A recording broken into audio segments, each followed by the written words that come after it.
Hi everybody and welcome to Dose of Winnie and Gigi.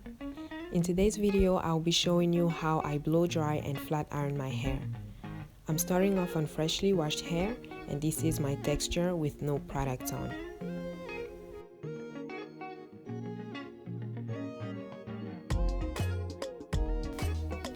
So the first step is to section the hair, and I like to do 4 sections. Sometimes I can do 6, it depends on how I feel, but the purpose of it is to just be more effective and more precise when you are working on your hair.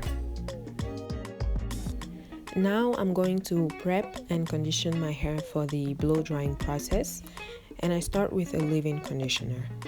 The one I'm using is coconut cream from Originals, but it doesn't matter, you can use whatever you have.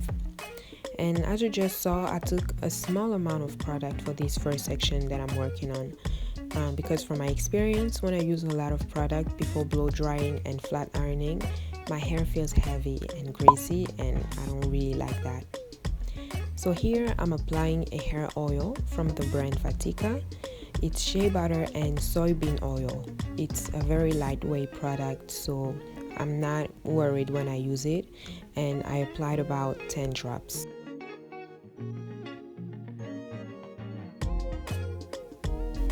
This product that I'm about to use is a heat protectant from the brand Originals. I used about 4 pumps, and in my opinion, it's the most important product that I'll be using in this video. Because as a natural, I don't always feel comfortable with heat on my hair, but when I use something like this that can protect my hair from heat damage, I'm less worried. For some people, this is not necessary, but it's always better to be safe than sorry. So I'm adding a few more pumps of it, and I also make sure that my hair is properly detangled before I start blow drying.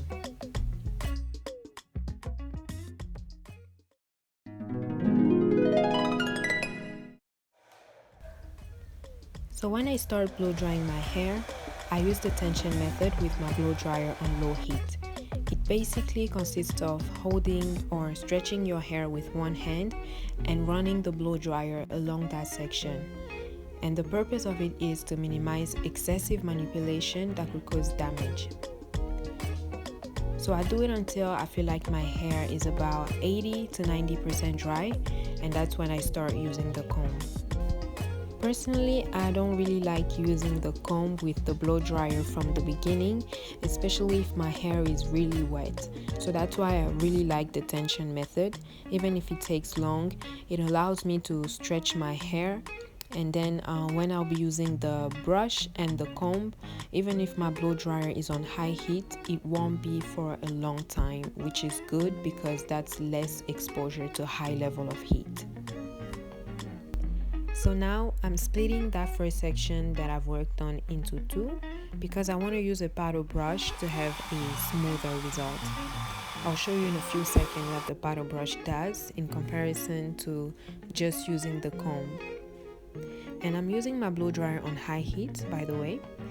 And I know all of this sounds like a lot of work, but trust me, this step really makes a difference and it's not too much work. So with this section of hair where I've only used the comb, you can see how I'm struggling to get my hand through it because the comb alone does not do a really good job. But this other section where I've used the comb and a paddle brush, it's definitely straighter and smoother. And you can also look at my ends. On the right side, it's definitely straighter because I've used the comb and the paddle brush. So when I finish, I just twist that section and I repeat the process with my entire head.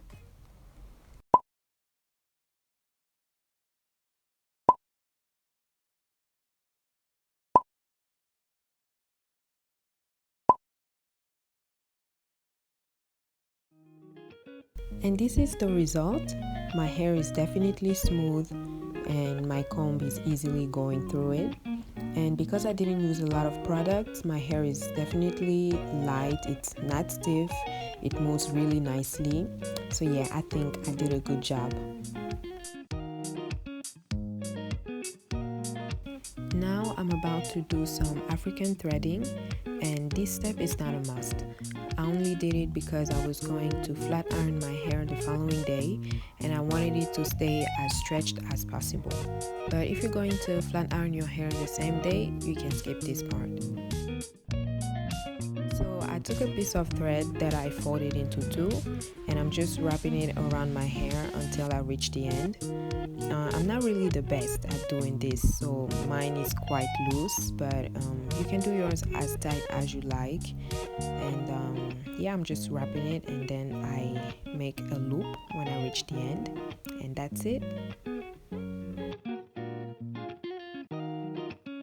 This is the following day and I'm taking down the threads.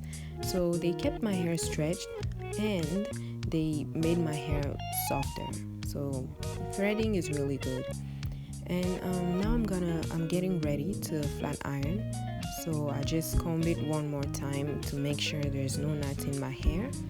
And I'll add some heat protectant again just to be safe. And what's really good about this heat protectant is that it's very light, so it doesn't weigh down my hair. So I really recommend it to you guys. To flat iron my hair, I like to take small sections, but not too small either because it will take me a long time to do my entire head. So I make sure to comb the section first and then I start flat ironing. So I'm using this straightener from Babyliss at 235 degrees Celsius. So I first make a few passes on my roots and then I make one pass on my length, and I do it quite slowly just to make sure that my hair gets straight. And then I comb the section and I do the chasing method. So the chasing method simply consists of using a fine tooth comb or a brush while you're flat ironing your hair so that you can have a smooth finish without having to make several passes on your hair with the flat iron. And when I finish, I just comb the section and I trim it depending on how damaged my ends are, but usually I cut about 1 centimeter and I do it 2 to 3 times a year. So that's what I'll be doing with each section of hair. I start by making a few passes on my roots, then one pass on the length of my hair, and a final pass doing the chasing method. And when I'm done, I just trim the section and I repeat the process. So I also want to mention that the smoke that you see when I'm flat ironing is not my hair being damaged, it's just how the product reacts when in contact with heat. And here is the final result. So I only do this once or twice a year because I know that heat can damage hair and cause breakage. So when I flat iron my hair, I trim it and I also do a length check. And actually this was for my birthday, but unfortunately it started raining and my hair was reverting just a little bit. But in general, I was satisfied with how my hair turned out and I kept it straight for about a month. So I hope this video was helpful. Thank you so much for watching, and please don't forget to like, subscribe, and share. Bye!